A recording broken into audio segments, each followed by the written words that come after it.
guys, welcome to my next TES Talks. Today I'm talking about how to bring in balance into your life when things are pretty hectic and busy, and how do you find that harmonious balance. So I just thought, just for the sake of time, I would try and break it down like pretty easily in terms of different categories. So I think the easiest way to do this is to ask yourself, what do you spend most of your time doing? Do you spend most of your time working on creative projects? Do you spend most of your time going out, socializing, having a drink, having some red wine, just being a social butterfly? Or do you spend most of your time at home doing domestic duties, looking after the kids? What do you do? And are you feeling some stress in your life? Are you feeling any anxiety? Are you feeling some sort of out of balance emotional things going on?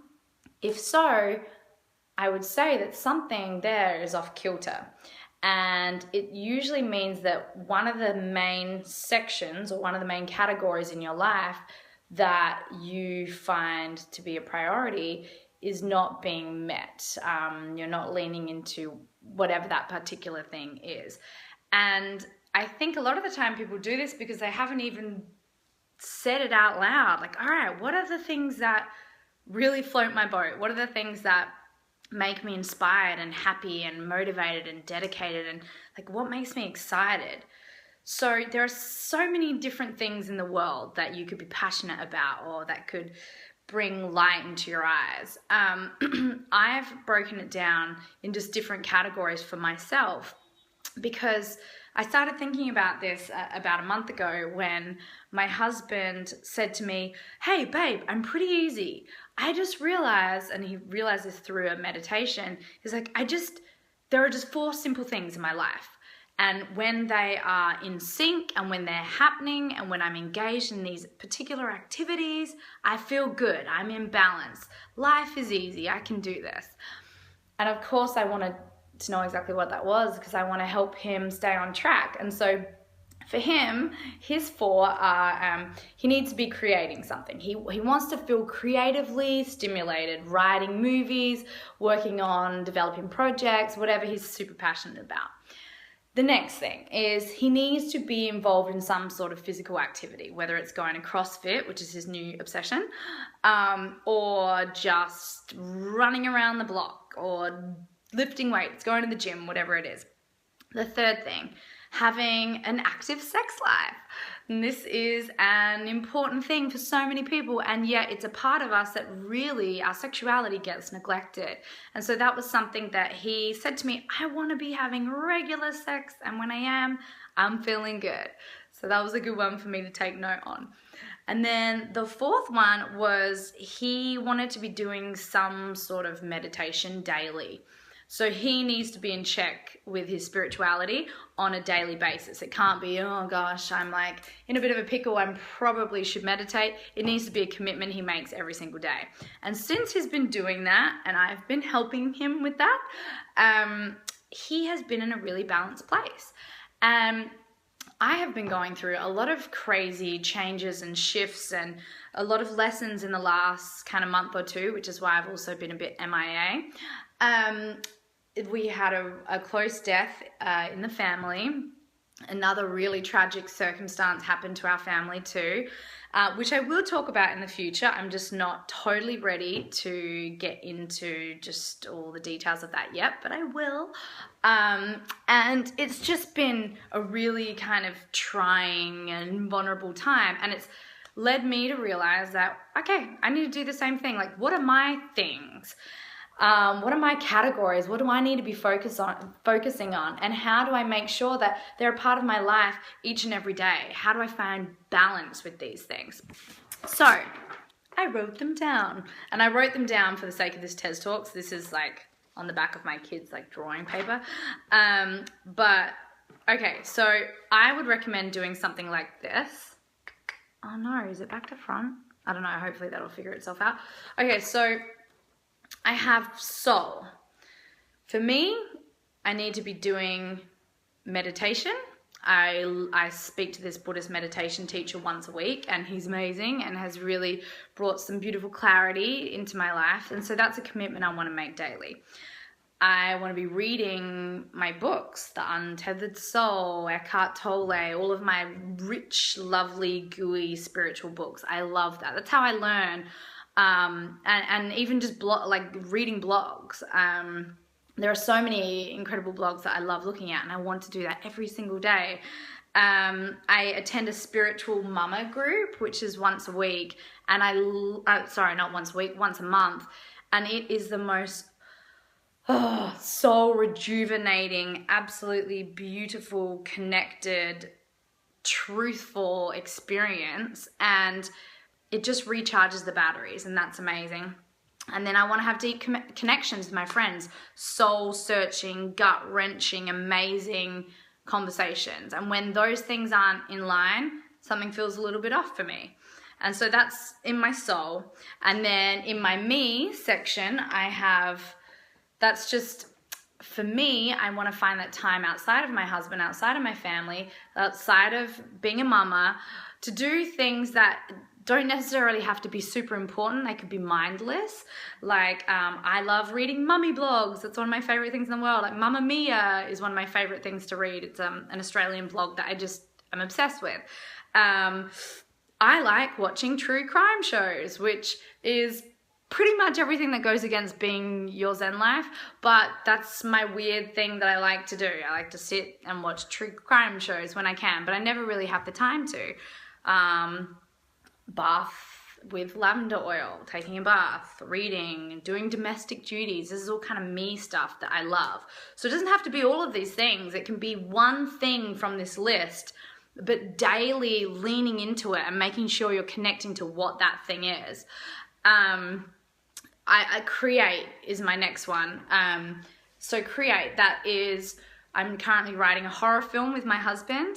That has been making me feeling so inspired and excited and motivated, and I feel really alive when I'm in the midst of just doing something very creative like that.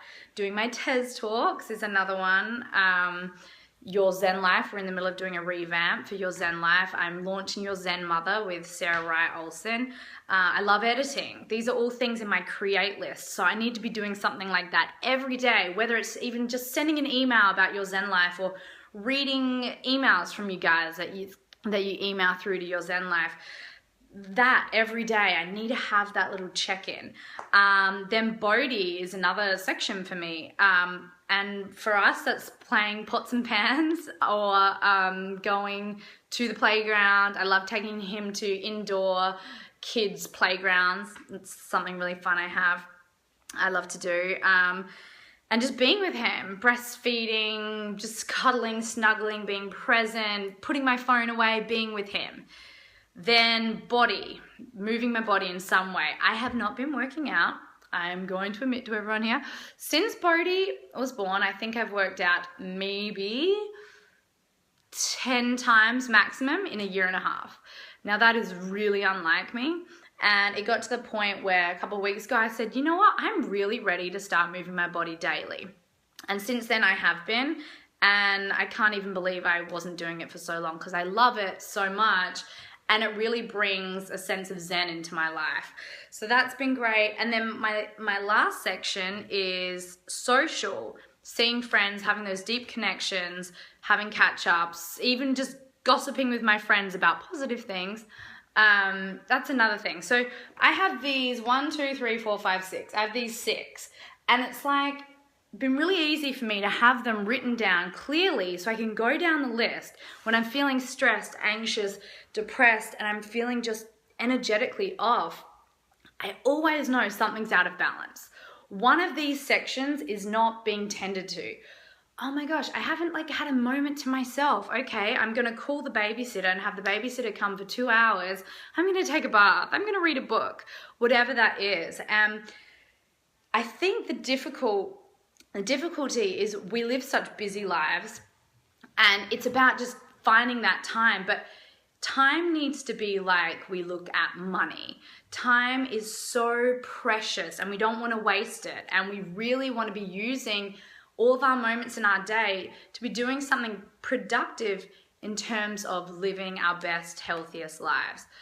To be a mindful person, I think you really have to be in check and try and be present with how you're feeling, check in with yourself and see where you energetically are off. And once you know that you're feeling off, figure out, what can I do more of? Where can I take less time away from work and move it into going outside for a run, having a deep 1 hour conversation on the phone with my friends, whatever it is that makes you feel better. And I challenge you guys to write out your lists, see what they are, realize how out of whack you are or how much more time you're spending in one particular area where you should be trying to spread it out, and know that you can do it. It is about just committing to that time. I could tell you about my next month, October. I literally fly into Los Angeles. I have photo shoots, film reshoots, another film shoot. I have literally work. I'm in LA for 2 weeks before I go to continue shooting the film I'm working on in Berlin right now. And I have no time. And I looked at it and I was so overwhelmed. But then I was reminded that, you know what? Even in the craziest work day, I can wake up half an hour early and do some sit-ups. And I can have that time with Bodhi, and I can have that phone call with my friend to get in my social. I can look at my mummy blogs when Bodhi's asleep.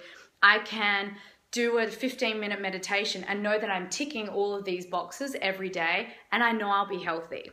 So that's what I'm really excited about you guys trying. Maybe commit to it today and say, all right, for the next 2 weeks, I'm gonna see my list. This is my checklist. I'm gonna tick everything off of here every day, and I'm gonna see how I feel at the end of 2 weeks. And I really wanna hear how you feel, because it has made a tremendous difference in my life and in my husband's life. And it's so simple. Okay, that is it for now, guys. I love you. Mwah, mwah, mwah, mwah. Thank you for being patient with me. It's like once a month, once every 2 months, I get to do TED Talks, but I'm back on track now, and I am excited to hear from you. Many happiness, blessings, and love to you all. Mwah. Bye.